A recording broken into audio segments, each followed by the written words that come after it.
Welcome back, everyone, to the deep dive. I've been looking forward to this one. Oh, why is that? Well, tonight we're going to delve into a particularly spooky episode of The X-Files. Season 2, Episode 15, Fresh Bones. Ah, yes. A classic, and one with some real meat to it, so to speak. Yeah, synopsis of the story, production notes, even some reactions from back when it first aired in '95. Should paint a pretty vivid picture, I think. Absolutely. We can unpack not just what happened on screen, but also the how and the why behind it. Exactly. Ready to get spooked? Lead the way. All right, let's set the scene. It all starts with this Marine, Private Jack McAlpin. He crashes his car into a tree. Seems like a straightforward accident, right? But hold on. There's always a but with the X-Files. Right. They find a voodoo symbol of a vave carved into the tree. And it turns out this is the second death like this at an INS compound housing Haitian refugees. Oof. Right off the bat, we've got mystery and a hint of the supernatural. Plus, that social element, the refugees, adds another layer of complexity. Definitely. Mulder and Scully show up, ready to investigate, and they meet this whole cast of characters. You've got Chester Bonaparte, this young boy. He sells Mulder a good luck charm. Seems innocent enough, but... Yeah, in the X-Files, nothing is ever just innocent. Right. Then there's Colonel Wharton, the guy in charge of the compound. He's super tight-lipped. Seems like he's hiding something. Classic authority figure hiding the truth. Mm-hmm. We've also got Pierre Beauvais, a refugee who's been imprisoned, and Harry Dunham, who was a friend of the dead Marine. Yeah, lots of potential suspects, or maybe they're all connected somehow. Then Scully's about to do the autopsy on McAlpin. She opens the body bag, and there's a dog. Wait, what's a dog? A dog! Talk about a curveball. Throws the whole investigation into chaos. You start to think maybe Mulder's onto something with his out-there theories. It certainly undermines the idea of a straightforward explanation. Makes you question everything. Then, get this. They find McAlpin. He's alive, but he doesn't remember anything. And they find traces of this neurotoxin in his blood, tetrodotoxin. Now that's interesting. Tetrodotoxin. It's connected to, well, zombification. Haitian folklore and all that. Exactly. It's like the show is straddling this line between science and the supernatural. It was brilliant at that, playing with those boundaries. And it gets weirder. The grave of the other dead soldier, it's been robbed. Empty coffin. And we see Chester again. This time he's collecting frogs in the cemetery. Frogs, huh? There's definitely a connection there. Frogs, certain types of magic, and tetrodotoxin can be derived from certain amphibians. So is Chester involved in something? And what about Beauvais? Right. What's their connection? It's like the pieces of a puzzle, but we're still missing a lot of them. And then things take a dark turn. Dunham, the friend of the dead Marine, he accuses Wharton of mistreating the refugees. Says he's doing it out of spite towards Beauvais. Power dynamics, prejudice. That's a whole other layer of horror, very real and disturbing. And Wharton, he denies it all. But then he has Beauvais brutally beaten to death. Wow. So much for denying the accusations. He's definitely hiding something. Right.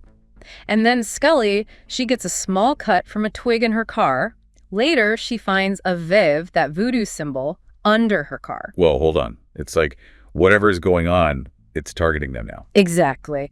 And Mulder, he meets with X, his mysterious informant. Good old X. Always full of cryptic warnings. X tells him they're going to be pulled off the case and that access to the compound will be restricted. And he kind of hints at this idea that Wharton might have a grudge against the refugees because of something that happened in Haiti. So there's a personal connection. It makes you wonder, what happened to him in Haiti? Right. What is his motive? Then it gets even worse. Scully finds Dunham dead, and Mulder finds McAlpin with a knife again, but no memory of what happened. The plot thickens, and with McAlpin having no memory, it's easy for Wharton to manipulate him. Exactly. Under Wharton's influence, McAlpin confesses to the murder, and Wharton tries to shut down the investigation, saying Beauvais committed suicide. It all seems so tidy. Too tidy, like he's orchestrating the whole thing. But then, a breakthrough. McAlpin's wife gives them a picture. It's Wharton and Beauvais together in Haiti. Together? That changes everything. It blows their whole story apart. Now they know there's a connection. They search Wharton's office and find complaints filed against him by Dunham and McAlpin about him abusing the refugees. So the accusations were true, and now they have proof. And then the climax. We're in the cemetery. It's night, very eerie, and Wharton is performing some kind of voodoo ritual over Beauvais' open coffin. Okay, that's just creepy. Cemetery at night, voodoo rituals. Definitely horror movie vibes. Mulder confronts him, and Wharton seems to hurt Mulder, like with magic. At the same time, Scully, She starts hallucinating. She sees this thing coming out of her hand where she got that cut. Oh, man, that's rough. And it all stems from that little cut. It's like her own body betraying her. It's really disturbing. But then she grabs that charm Chester gave her, and the hallucination stops. Interesting. So maybe the charm has some power, some protective quality. Then, out of nowhere, Beauvais shows up. He blows that zombie powder, the tetrodote toxin, right in Wharton's face. No way. So he wasn't really dead. I mean, clearly not now. Right. Scully arrives and finds Wharton dead. They open Beauvais' coffin, and his body's still there intact. What was going on with that death? Who knows? But it seems like some kind of supernatural justice was served. The next day, McAlpin reveals that Chester, the boy, he actually died 6 weeks ago. Wait, what? Died? But we saw him. I know, it throws everything into question. Was he a ghost?